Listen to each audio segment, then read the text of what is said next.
अब फिर कर रहा हूँ। ए मुर्गिंजान, अब रविवान छोड़, मत खाइए जंगल, इन पेड़ों में भी है जान। Hello friend, my name is आराध्य।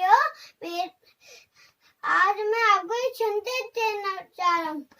ए माँ हमको दो वरदान, पढ़े लिखे और बने महान, कभी ना हम प्रदूषण फैलाए, इतनी चाहिए हमारी आज। पढ़े लिखे और बने महान, मिटा रहे हैं प्रदूषण आज, फिर करे खर्चे शुरुआत, फिर करेगी दुनिया को छाप।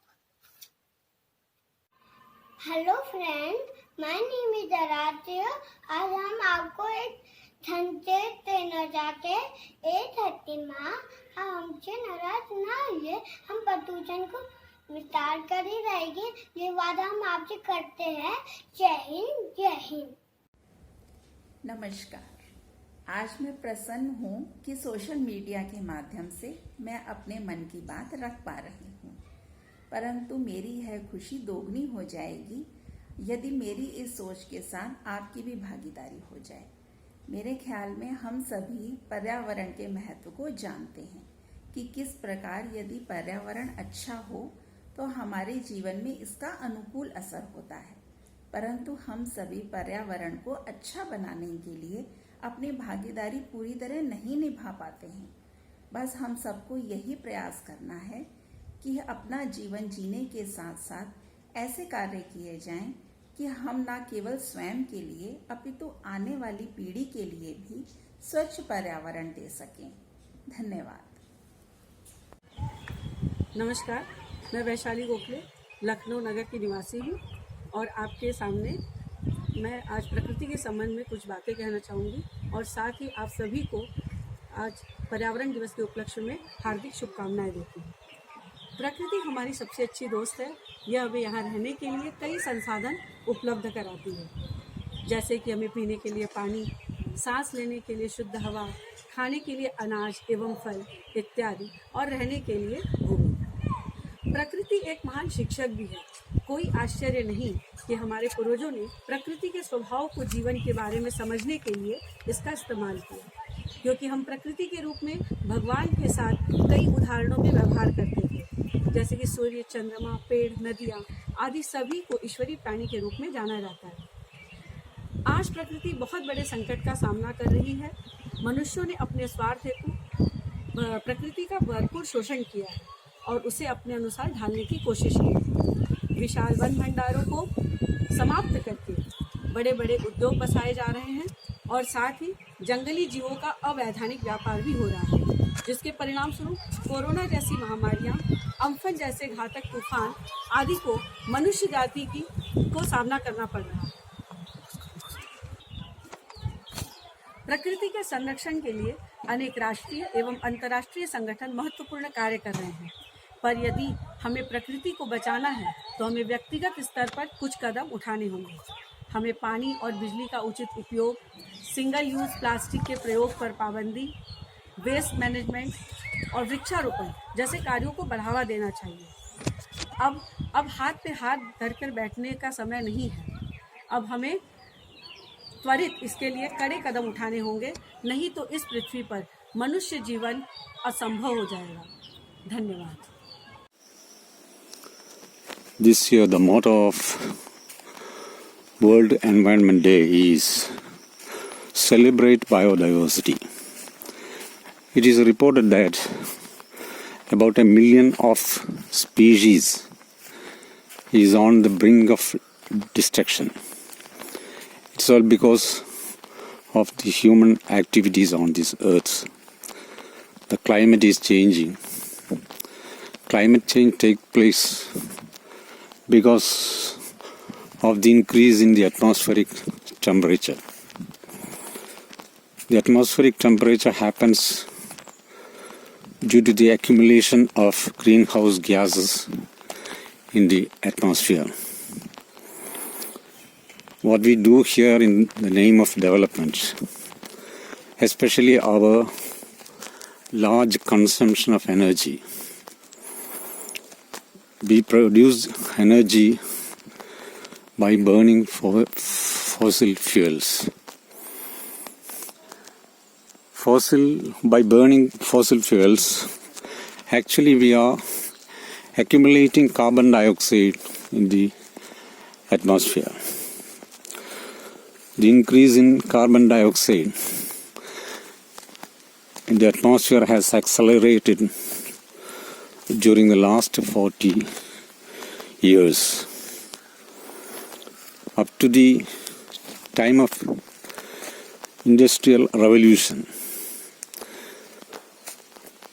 carbon dioxide level in the atmosphere was almost steady. It had averaged at 280 ppm. After the Industrial Revolution, atmospheric temperature has increased and it has accelerated during the last 40 years. What is particular about the last 40 years? Actually, during this time, the globalization process, the neoliberal economic policy was being implemented in many of the countries.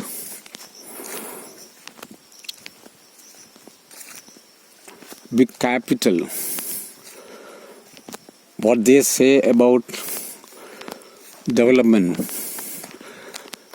was being accepted by many countries, and the policies, economic policies of those countries were attuned to the profit making of the big capital.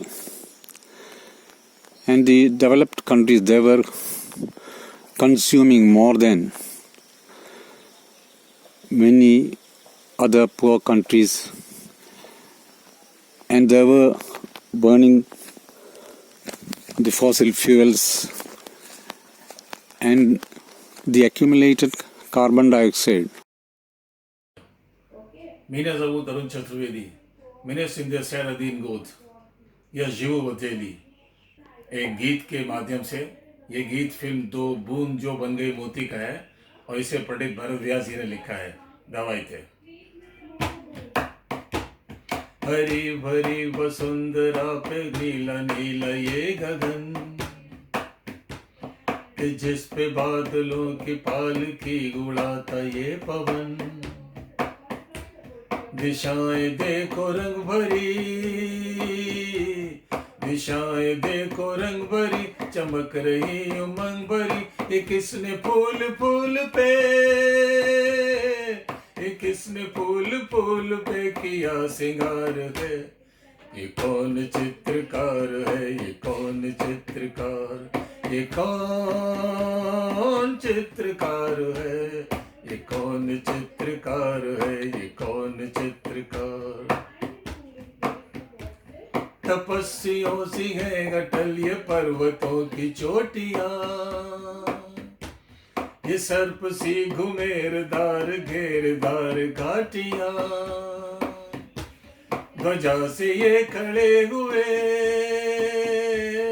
ध्वजा से ये खड़े हुए वृक्ष देवदार के। गलीचे ये गुलाब के, बगीचे ये बहार के। ये किस कवि की कल्पना, ये किस कवि की कल्पना का चमत्कार है। ये कौन चित्रकार है, ये कौन चित्रकार, ये कौन चित्रकार है, ये कौन चित्रकार है, ये कौन चित्रकार। कुदरत की इस पवित्रता को तुम निहार लो, इसके गुणों को अपने मन में तुम उतार लो। चमका लो आज लालिमा, चमका लो आज लालिमा अपने ललाट की। कुदरत से झांकती तेरी छवि विराट की। अपनी तो आंख एक है, अपनी तो आंख एक है, उस उसकी हजार है।